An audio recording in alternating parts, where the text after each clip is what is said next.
Good afternoon, everyone. Sorry, we're a few minutes behind.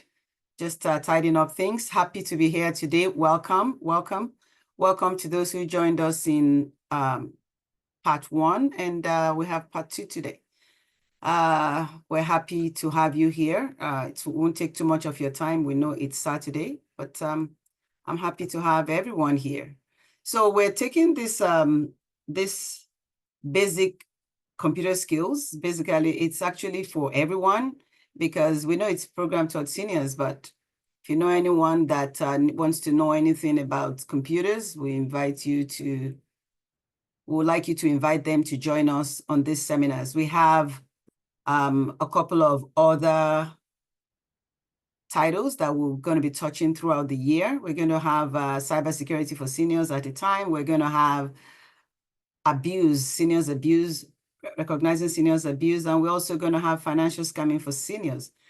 All these topics are actually important for everybody. It is not just for seniors, so anyone is welcome here, but we'll continue to say if you know seniors that would learn from this, please invite them to join us in these programs. Why is this course important? Why do the elderly use computers?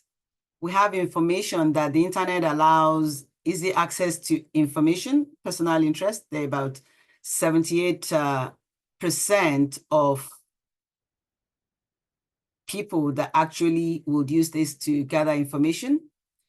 The internet actually keeps us up to date on political and policy issues. You know, there's a lot of things going on in the world today. It's not every time that people have time to turn on their radio and listen to news. It's not every time that, you know, we get things, but we have the internet where we can go and find out what is going on in the world, whatever, any kind of information that is going on in the world. And it's actually trusted source for news and information. Gone are the days where everybody is used to their radio or their television. And once the news is out, it's gone. Unless somebody tells you verbally what's going on, might end up not knowing. But the internet is of great use to everybody, including the elderly. It's of real great use. And we really, really appreciate what we can get by the use of the internet.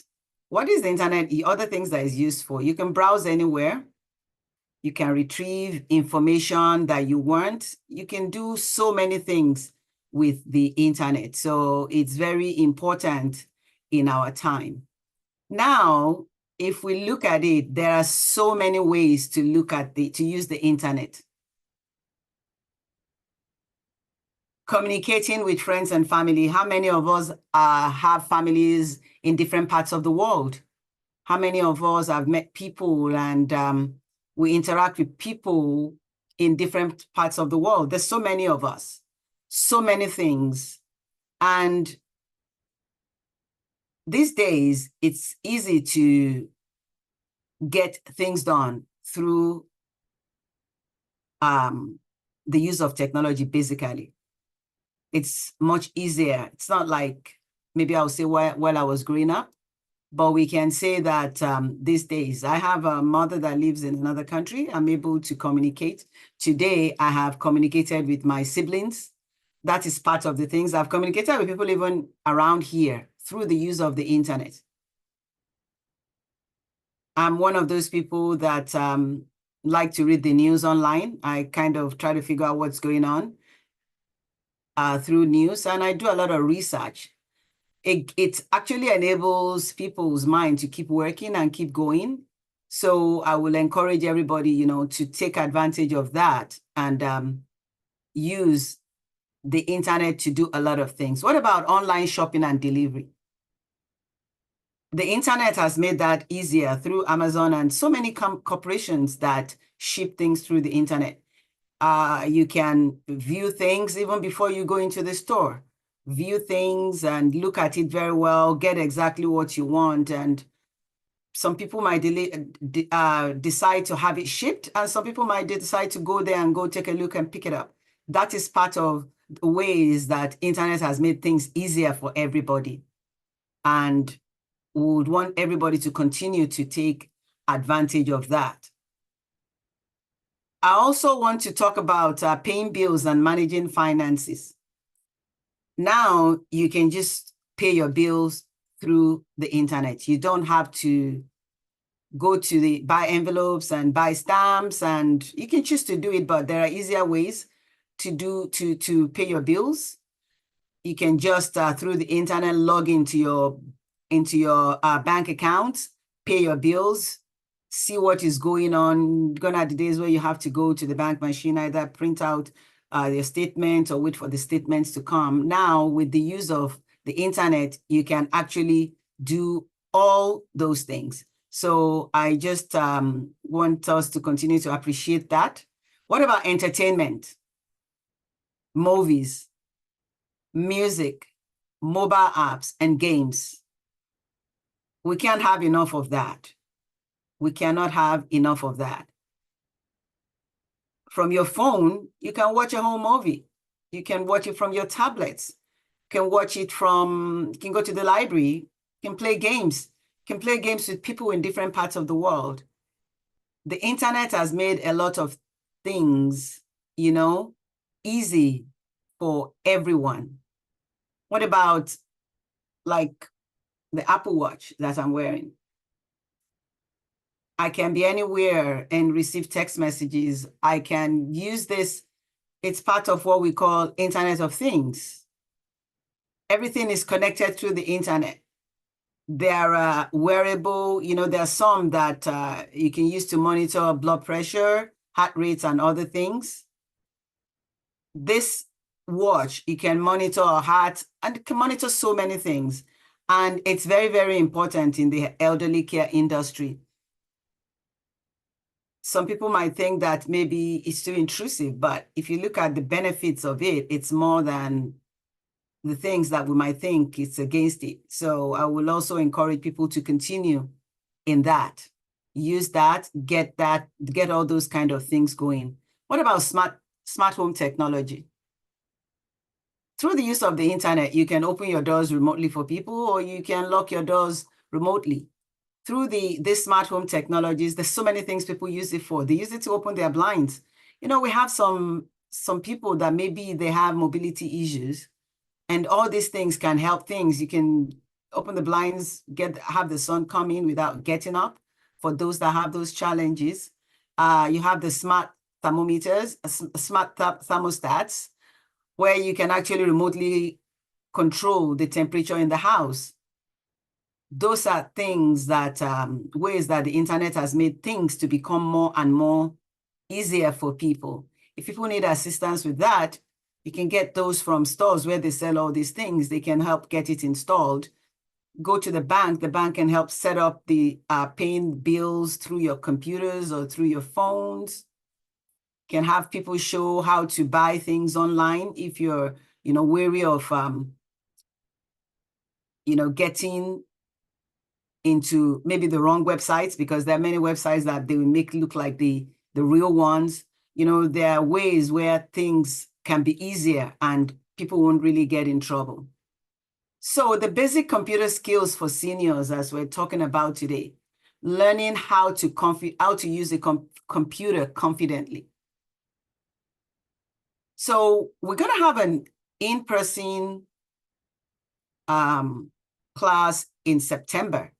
And this is ways whereby we'll have the computers set up where we will be able to show people how to navigate the digital world safely, how to enjoy games. Part of these things that this workshop is also intergenerational, mixing of intergenerational people. You have the young showing the older ones how to do all these things.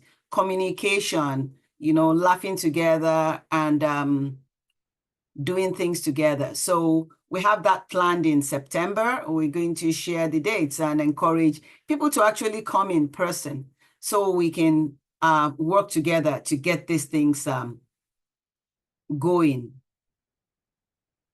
I won't forget to mention things like smart speakers. We probably have heard about that in the homes when especially, as people grow older and maybe, like I said, mobility is an issue, you can actually speak to the smart speaker to come on and ask Siri or the other one, questions, and they can answer all these things. There are medically connected devices, there are glucose meters, there are pill dispensers, everything that, can be done easier this time. So as we continue to go on, we're going to talk again about basics of computers, basic computer components. The mouse, the keyboard, the mouse is basically used to make it easier to move around. You can move from word to word. You can move, your cursor to where you want to type, and you can type. In this in-person class that we're talking about, these are the things that we're going to really show people. So if you know people that are challenged, people that want to understand, people that want to use this, because whether we like it or not, it's not everybody that is comfortable with using the internet, both young and not young. So in this upcoming in-person class, we're going to show people how to explore Windows, if it's a Windows or if it's a Mac operating system or MacBook or Mac computer, how to manage your files and folders, how to browse the internet and how to browse it safely, how to what to check out for, how to create emails and how to use emails. We're going to also show, if you want to type a letter, how to do that, and all those kind of things that is part of the basics of computers. We are going to be showing people how to do that. So I will encourage everyone to continue to tell other people about it. But I'll just talk briefly do a recap about what we've talked about before. When you use online platforms, part of the things that we do is,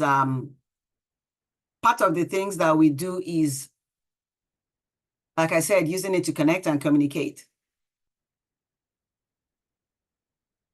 There are different ways, that these things work. And basically what it does is enhance our livelihood and our well-being, whether we like it or not. That is part of the things we do. Keeps us engaged. It keeps us to be able to communicate, access information. And I want to just let people know that bring people to these seminars, especially the in-person workshops, and especially people that we know that they are challenged with that. But if you know people that are not able to make it also, we can also set them up so that they can remotely also connect online, and we'll make sure that we're aware of that as we do the in-person training, so that they can also actually participate in it to the best of their ability. Let's not forget that part of the things that we talk about for basics is when we look at social media also. Those are part of the things that we will talk about, but I'll just talk about that briefly right now. Again, social media is part of our the things that we do today. The use of social media is very important, whether we are young or we are not young. The use of social media actually kinds of helps people to get over isolation and loneliness, which is something that is kind of very common in these days. As much as everybody seems to be out there, there is still loneliness that people will face. And this loneliness contributes to people's mental deterioration and, physical conditions. If people are lonely, they don't get to go out, they don't get to do anything. It's just very easy to start to go down the hill from there. Social media, what it does is that it can keep people engaged. It can keep people engaged with family and friends. Like I mentioned at the beginning, through the use of the internet, I've been able to communicate with different people today. I've not gone out, but I've done so many things, through communicating via the internet today. I have chatted with people on social media. It's helped me and feel engaged with my family, with my extended family members, even my children. So let us get more engaged in the use of social media. We can also use it for community development. We can, if you want to be involved in community programs, let us know. We have things that we run like that. And through the use of, like we're doing today, technology and social media, we continue to get engaged and get informed. And it is said that all these things helps us to maintain cognitive function and reduce the rate of depression, especially even with people with chronic pain. You know, when things is going on and you're communicating with people, you kind of forget all the other things that is going on. So through the use of internet, social media, and things like that, it will help get the mind off that and focus on something else. So that is part of the things that the use of technology, in this case, social media, works for. But also, as we talk about that, we have to remember that there are dangers, but there for everyone, not just a particular audience. There are dangers there. It has its own fair share of downside, just like everything in life, right? People can become very vulnerable when they try to navigate this complicated world. It's a web. They call it a World Wide Web. It's actually a web, if you really think about it. Things are just linked together. But I would say that if we have family and friends that are familiar with technology, let us not hesitate to ask for help. The help that we get will help to adapt. You know, there is viruses, they call spams, they are hoax emails. Hoax emails are emails that look so good to be true. And all they're trying to do is for you to click on something so they can kind of get people to click on links or do things they would normally not do. So there are all those ways that we'll learn to recognize the dangers and not fall for it. There is privacy settings that people need to know. And everybody knows what etiquette is. You know, there are rules for things. There are things that, you know, we should do, and we should just follow the instructions and do it the right way. So let us know that all those things are available and we can make use of that. There is email that is used to communicate with people. We use email, which is like a letter. You write letters electronically, you write it on your computers and you send it. You know, when you begin to use email, when we show people how to use email, or even if you are using email today, don't forget that you have to be aware of dangers of there. It's very easy to use to write and communicate. If you buy something and, you know, it was the wrong thing, you communicate with whoever sold it to you online through the use of email, through the use of technology. But also, when you have your emails, you have to also be aware that there are things that are not true. I got an email yesterday. I think there's an email that came from RBC that initially said, talked about, you know, what we call phishing. Be very careful because emails might come with a title or it might look as if it's coming from the bank. I actually got one yesterday and the subject, the from was Royal Bank of Canada. And when I looked at the email, I knew that Royal Bank would never tell me to click on anything, right? I know that Royal Bank, this one actually talked about my credit card that they're giving me some extra points. There's no bank that's giving anybody any extra points if you're collecting points, right? That click on this. But it looks so real. But when you move your mouse cursor over the sender's email, you'll be able to tell whether it's actually Royal Bank or not. It was some Jennifer something that just, you know, made it look as if it was coming from Royal Bank. So those are the kind of things that we need to be aware of, not to fall for those kind of things, you know, and learn not to click it. If it's too good to be true, no matter how it looks, no matter how innocent the email looks, no matter what it looks like, don't click on it. No matter how, even if you're expecting an email from somebody, even if you're expecting If it looks as even maybe it came from somebody you recognize, always take time to actually look in it. Don't click on anything. There is no bank that will send you an email and have you click on anything because they know that scammers will try that. It's hardly anything unless if I communicate with you now and I tell you, I'm going to send you something with a link and I send it and I tell you I have sent it, then you know it's coming from me because anything happens these days.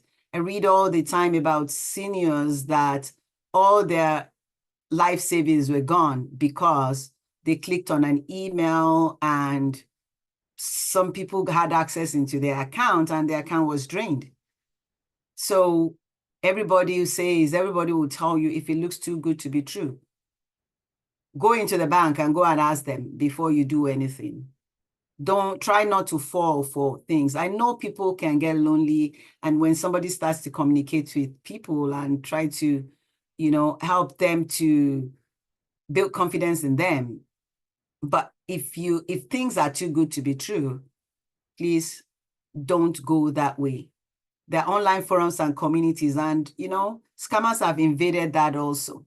In these online forums, in these communities, it's meant for us to communicate together. It's meant for us to see what is going on, what we can be part of. You can be part of it in person, or you can be part of it online, as in joining groups. But also be wary that as there are good things there, there are also people there that are looking for ways to send the wrong messages and ways to get what you have worked for all your life and things like that. So as these things are there for good, they're also there. Other things also infiltrate all those communities. So in everything that we learn, part of the basics of it is understanding what we should do and what is too good to be true and what we should not do. So let's be aware of that. What about entertainment and leisure? These days that we are in right now, you don't have to go buy a tape. You don't have to go buy a CD. You don't have to go buy a record or anything. All those things are available online, and it's categorized in different types of music you might enjoy listening to. Everything is online. So in as much as we don't have to go buy the physical things, we have access to listening to music and watching videos online. You can watch movies online. You can, if people that still love to read, it's a very good thing to read. There are ebooks. People that want to listen to books, there are audiobooks. So many things that we can use to continue to get the mind working. Nobody wants to just have an idle mind. There are ways to get the mind working. There are things that we might never know exist, but they do exist. And there is so much that we can get involved in and get doing and use to enjoy life. So I want to encourage everyone, if you know anybody that is looking for ways to learn more to do that, we are there. We would assist, we would help, we would direct in ways how to get those ebooks, and not be careful when we order things and not get roped into this unending charges when maybe you just wanted to read just one book. But be careful that when you get that book, you're not roped into subscriptions that you didn't plan for. And at the end of the day, it counters what you were trying to do in the first place. Because when all this money starts to come out, it can cause stress for people. So there are also online games that people can play. There are different types of games, just like physical games. There are different types of online games. So if you're looking for games that will help people's mind to keep working and keep so that the brain does not start to deteriorate, there are all those things that we get to be part of. People get to be part of, and it's very, very encouraging. And I would like to continue to encourage us to participate in that. If you can see this picture, it represents people that are having fun in what they do. So in the social media platforms, as you use it to connect, people do quizzes. People still do all this, they buy all the crossword puzzles and things like that. It's very good for the mind. It gets you thinking. So there are online quizzes now, if you don't have access to the physical ones. And for examples are What's the Quiz, Land of Trivia. All these things get the mind going. There's online Sudoku now. There's online crosswords. There are interactive video games that keeps the body moving. Dance party, Wii Sports, all those kind of things. Everything to keep us moving. Everything to keep us going. Everything to keep people not to just not do anything and think that, oh, there is nothing more to do. No, there is a lot of things to do. There is a lot of things that technology can help us with. If you need more information, reach out to me. I would help direct in ways whereby we can continue to live and also enjoy this world that we live in. So I want to encourage us that, ask questions, ask for pointers, ask for ways where these things can be done. We're here to help each other. Ask for ways where we can use technology to enjoy the world more and not just think, especially if people have retired, and you're not really doing much anymore. The brain starts to deteriorate because it's no longer used to what it's doing. So ask for ways where we can help and guide and direct communities, social media platforms and communities that you can join, social online groups where you can join that are known to be safe.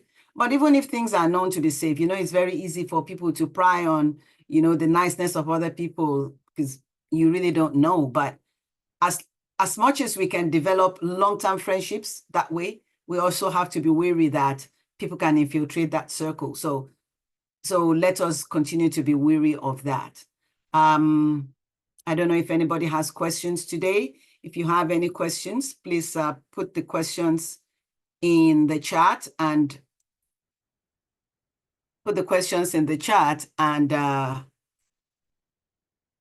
sorry, 1 second. I think I have to do something about the chat window. Yeah. If you have any questions, please, sorry. I didn't realize all along that the chat wasn't enabled. So I will ask anybody if you have any questions. I will encourage you to also put your questions in the chat. Like I said, we have an event coming up on September. We share the dates. I'm looking forward to having people in person come to Mississauga and to participate in this class that will be taking place. Do we have anybody with questions?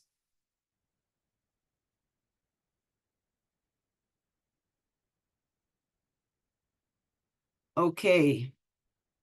I appreciate everyone that has joined us today. Thank you so much for being here. Thank you so much for joining us. We really appreciate your presence. We're going to share the information about the next session coming up in September. Like I said, we're going to have the younger generation and the not so young generation come together. If you have seniors that are somewhere that you would like us to communicate with, please let us know. I have a question. It says, how do we register for the in-person event? We're going to share that. There'll be a Google form to register for that event that will be shared as the next event is shared. So let's look out for that. Thank you so much for that question. So we'll have a Google form for people to register for the event so that we can prepare for the number of people that will come in person for this event. Do we have any more questions?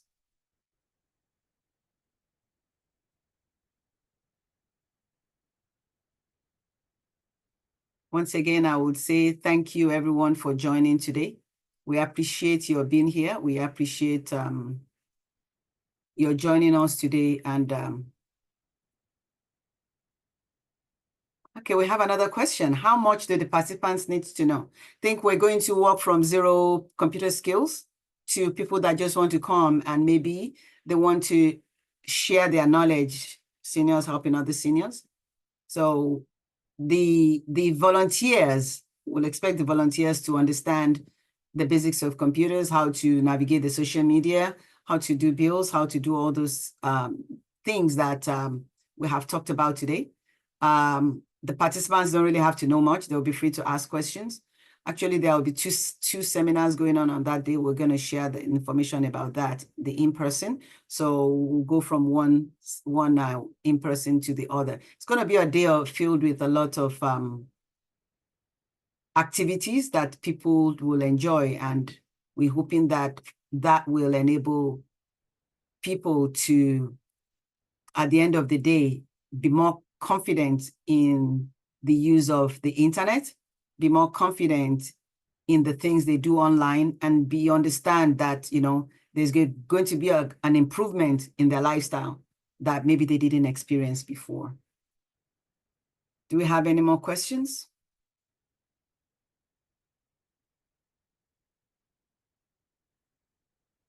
Thank you so much for joining us today. And I would say that we're going to see in September, I'm going to share the dates for the next event in person in Mississauga. Thank you so much. God bless.